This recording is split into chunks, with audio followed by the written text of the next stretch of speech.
Welcome to the YouTube video channel for my new book, Seed of Israel, DNA Guide to Tracing Your Jewish Ancestry.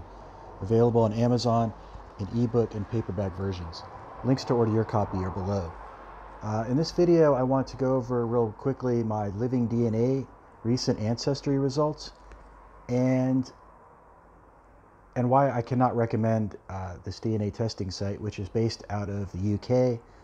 And I had some issues with them about a year ago when I originally uploaded my autosomal DNA, my raw DNA file, and it was kind of the communication was lacking, and the customer service was lacking, and I thought that they were going to interpret my results as far as my ethnicity estimate, and it was almost a year later, and they didn't. And now they finally are doing it. At least they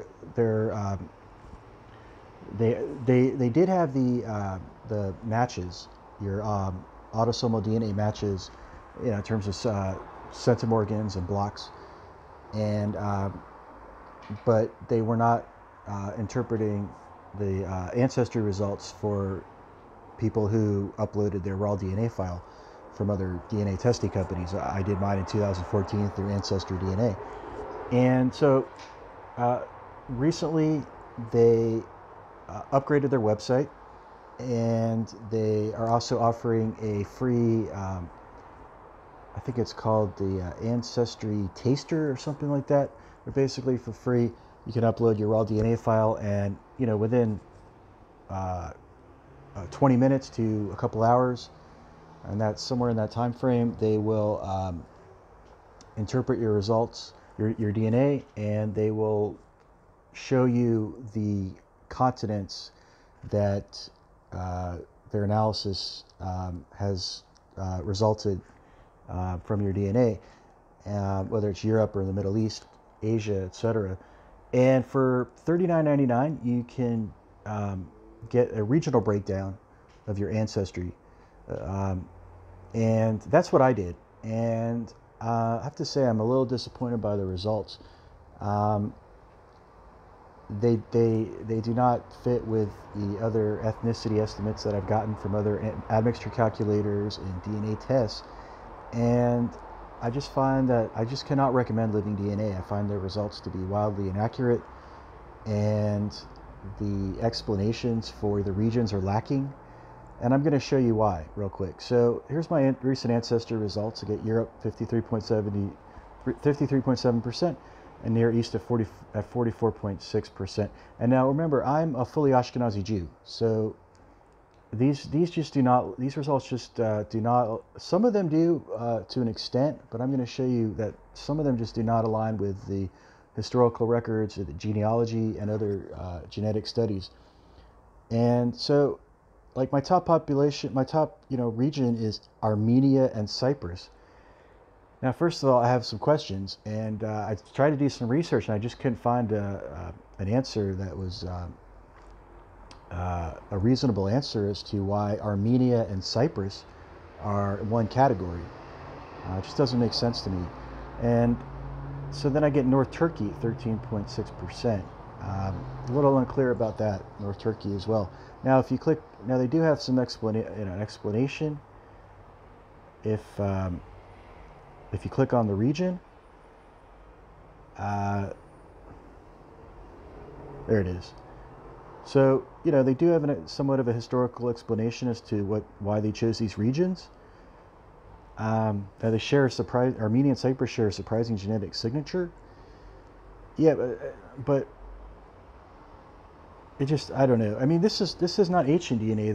They're supposedly doing showing you recent ancestry as well.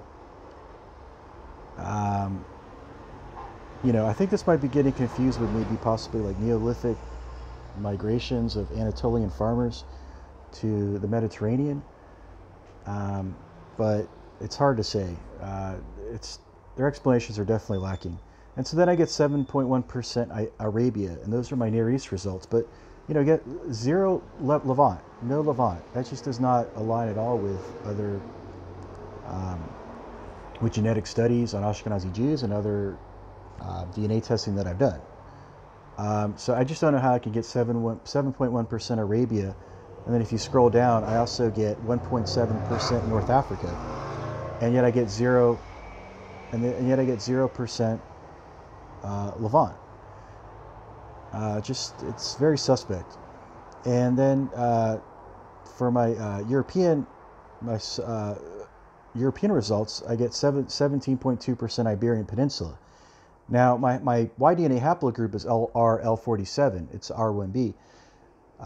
And I am likely part of the Ivanhoe Project cluster, which traces back to a common ancestor, possibly who lived in the 10th century, who possibly was Dutch or from the British Isles, but I think was more likely from the Iberian Peninsula, either Spain or Portugal. And some of his ancestors went up to northward migration up to the British Isles. Others became Sephardic Jews. And after the 1492 expulsion from Spain, I believe that they made their way across the Mediterranean to the Turkish Ottoman Empire, and then northwards to Ukraine,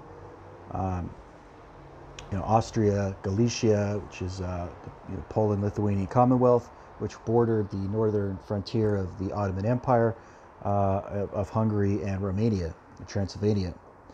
And but it seems to be a little bit high, Iberian Peninsula. I mean, like I said, I do get some autosomal and Y-DNA results, distant cousins from Spain and Portugal, but it seems high. And then South Italy, I think they're really mixing up South Italy with the Levant, because Southern Italians, Sicilians, Maltese, Central Mediterranean people from Southern Italy and the Mediterranean islands, they get some Levantine ancestry, some Levantine Middle Eastern results. And so I think the Levantine and the East Mediterranean get masked by South Italy, and they don't really differentiate that. So, and then 5% Tuscany, 2.9% North Italy, 12.7% Northeast Europe also seems high.